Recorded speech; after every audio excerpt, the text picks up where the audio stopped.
My name is Caitlin Duggan. I'm the founder of Massachusetts March for the Homeless. We are here at Red Rock Park in Lynn on Lynn Shore Drive. We are at our second annual awareness walk to try and rid homelessness for all, once and for all.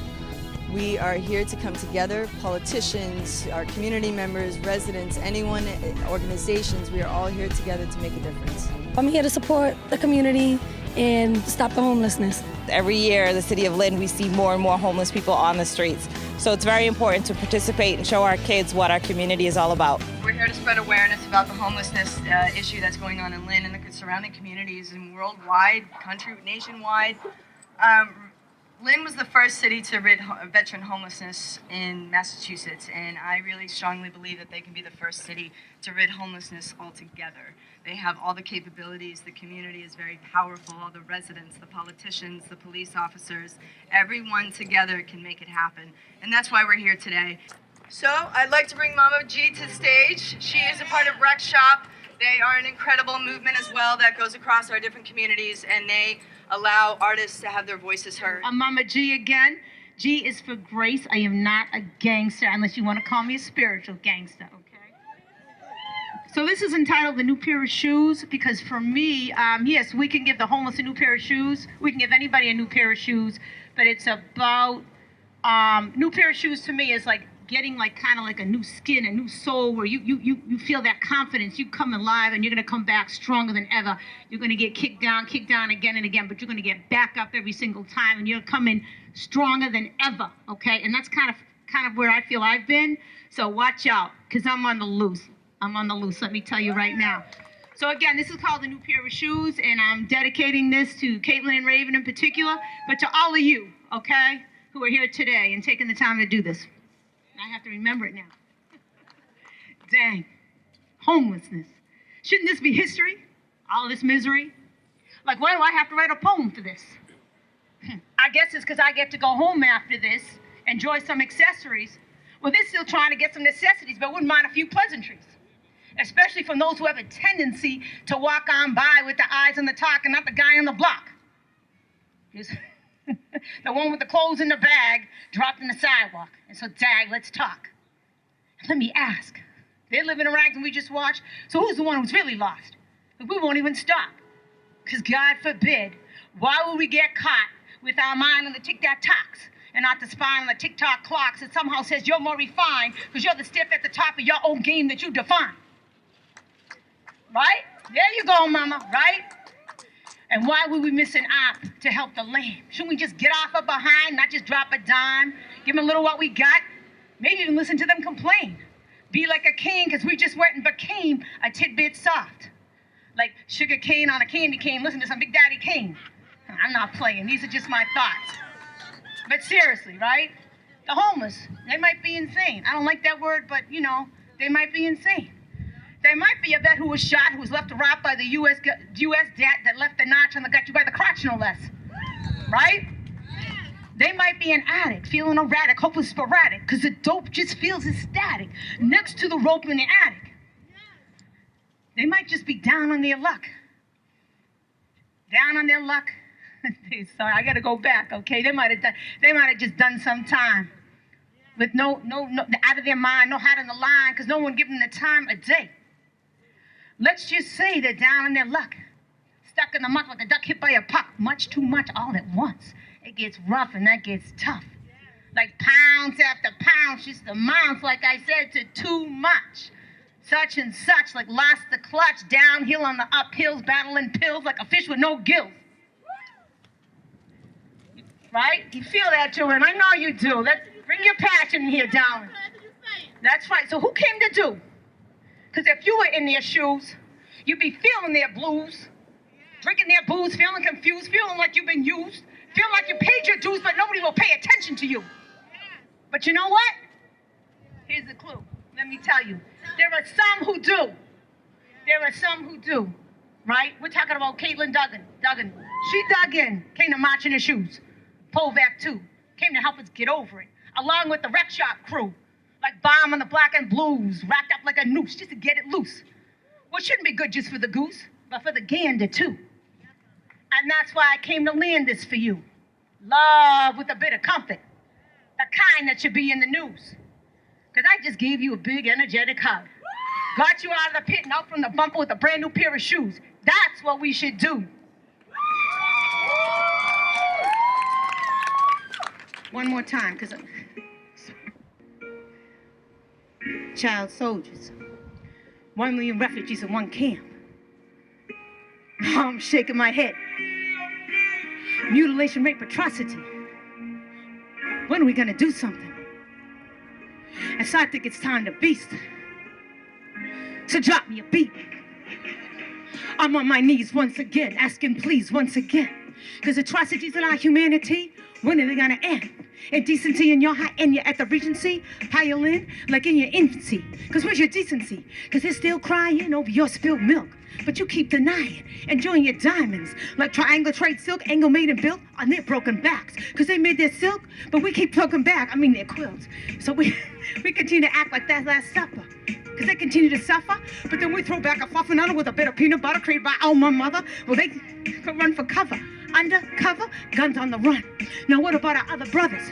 The ones out of that same son, we're all lovers. And not the ones maimed from your lame guns. And so I think it's time for this here Mother G to beast. Because I can't see laying around when they go slaying around, creating disease, leaving them on the ground. It just shouldn't be. And so let's beast. Because love is bigger than the beast. The love that beats for my brothers in the east and my mothers with the peace. Goodness grief. Can I get a beat from your heartbeat? The one that hardly beats? Because Mother G, she came a beast. And so I'm a beast. Because 1 million refugees, they feel the streets. Left homeless when you detonate and mutilate, when you make 1 billion G's on their killing sprees. And if you ask me this here Mother G, it's a little F when you can't own this tragedy. It's a travesty, like a Sony feet on a bad trap beat. Chin with the ease while their heads snap back and they fall to their knees. Back to back in quantities too countless to name. Because they mount this and aim at every man, woman, and child. Caught in the lane on the wrong track, full agree with the game on my own mind. And so I need to jump in, get behind enemy lines with my remedy lines. Because I need to do something. And so let's get it bumping, because I ain't playing. I came to do something, because I don't want to see no more slumping, no more falling at the mines, and no more washing the mind. Because I want to grieve, but then I want to leave it behind. And so I think it's time for this here Mother G to beast. Because I can't see laying around when they go slaying them rounds, creating disease, leaving them on the ground. It just shouldn't be. And so let's beast, because love is bigger than the beast. The love that beats for my brothers in the east and my mothers with the peace. Goodness grief, can I get a beat from your heartbeat? The one that hardly beats? Because Mother G, she came a beast. So I'm a beast. I'm gonna make a difference. I'm a mother with persistence, ready to take on this resistance. I'm gonna make a difference. It's never too late to dispel hell. Open up the gate past hell and all the fools who hate me to, well, lose disgrace, then pass by the well of God, good's grace. Just to annul all this disastrous. Maybe go after this, make it a misspell. Perhaps with an asterisk. Just a story for Lazarus to tell. Because all the mavericks, we already heard the toll of that dear bell. We're ready to sow what we already spelled. Ready to wreak havoc with this. So let us go, because hearts we know, they're able to melt. We're ready to move the maddest from the mystics, because we're the baddest of the mystics with our spit on the stick shift. What happened? And so I think it's time for this here Mother G to beast. Because I can't see laying around where they go slaying them rounds, creating disease, leaving them on the ground. Because it just shouldn't be. And so let's beast. Because love is bigger than the beast. The love that beats for my brothers in the east and my mothers with the peace. Goodness grief, can I get a beat from your heartbeat? The one that hardly beats? Because Mother G, she came a beast. And so I'm a beast. So just trust I'm gonna make a difference. I'm a mother with persistence, ready to take on this resistance. As I just trust, I'm gonna make a difference. I'm gonna make a difference.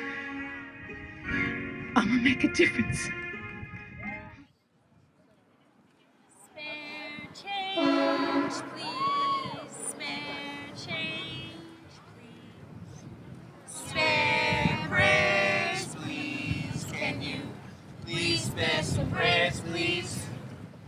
I'm not asking for your ridicule, judgment, or criticism, just for your nickels, dimes, and quarters in place of your hate-filled orders to get off my ass and get a job. Because I had one, right before I lost my house. So don't tell me to go home, because trust me, if I could, I would, but I can't. So instead I'm out here forced to shift through your bias and bullshit, cursing words and twisted looks in place of the spare change that I asked you for while you effortlessly make me feel lower than I already am sitting on this train station floor. Spare change, please. Spare prayers, please. I can't go home because, ironically, my family loves me too much to see me suffering through this addiction. I can't go home because that book says thou shalt not kill, yet still execution weighs the most in my mind when I think of the nights my father destroyed me from behind, and my mother was too relieved that it wasn't her but instead me to do anything about it. I can't go home because they say that's where the heart is, but mine disappeared the same night my wife did. Maybe I can go home, I just don't want to, cause I made a decent living off of caring people, perhaps like you. Spare change, please. Spare prayers, please. I can't go home because somehow homophobia outweighs the love I was raised with, and I refuse to be a victim of their ignorance. I can't go home because I figured out that street corners and make any day okay meds were better business than careless classrooms, and my parents grew tired of having tea parties with slick-suited feds. I can't go home because God chose me to sit out here to try to teach you some compassion and humility. Spare change, please. Spare prayers, please. I can't go home because although some of you civilians seem to forget, I did trade in my mental and financial stability for your red freedom, white justice, and blue liberties. I can't go home because me and my whole family fell through the holes of urban redevelopment and failed public policies. I can't go home because my parents say I'm a rebel without a cause because of my piercings and tattoos, and I say that their unforgiving religion and blindly enforced rules are cause for rebellion. I can't go home because I'm not welcome there. I can't go home because I'm too grown. I can't go home because I don't remember how to get there. I can't go home because I don't have one to call my own. So, spare change, please. Spare change, please. Spare prayers, please. Can you please spare some prayers, please? No, I'm Raven. Me and Caitlin put this whole thing together for everybody, and I'm really happy with how it turned out and everything. And I don't know, I've been thinking this whole time that I just kind of need to say something, because, you know. So, I'll just speak from the heart. And what I have to say is that a year ago, I got really into this with Caitlin. I met her, found out about the march, wanted to do everything. I just head over heels wanted to do it. I grew up in an area that was not great. It was in Gloucester, in a really bad area. A lot of homeless people. A lot of people asking for money, a lot of people on drugs, a lot of people drinking, a lot of people doing a lot of stupid stuff. And ever since I was a kid, my mom always, if we saw a homeless man, a homeless woman, she would always send me into the store, $5. $5 she'd give me. Tell me, buy something, a snack and a drink for this person. It's not for you, it's for this person. This person needs it more than you do. We didn't have any money. We didn't have a lot of money. We lived very poor, government housing, you know. The story. But anytime I ever handed that to anybody, it didn't matter if they were on drugs, didn't matter if they were homeless, every time I got a thank you and the most sincere look on their face. And so ever since then, I've just always wanted to do something to help somebody else. My mom and me have opened our doors to people, some bad people, some good people, but we've always helped people my whole life. It's always been help somebody, help somebody, help somebody. If you can't help yourself, help somebody. And always be kind. Never use the word hate, never judge, and never, ever, ever, ever look down on somebody, because you don't know. The person sitting next to you may be a criminal, may have done drugs, may be a bad mother, may be a bad father, but that doesn't mean anything, because at the end of the day, everybody is a person. Everybody has a story, and everybody just needs a little extra love.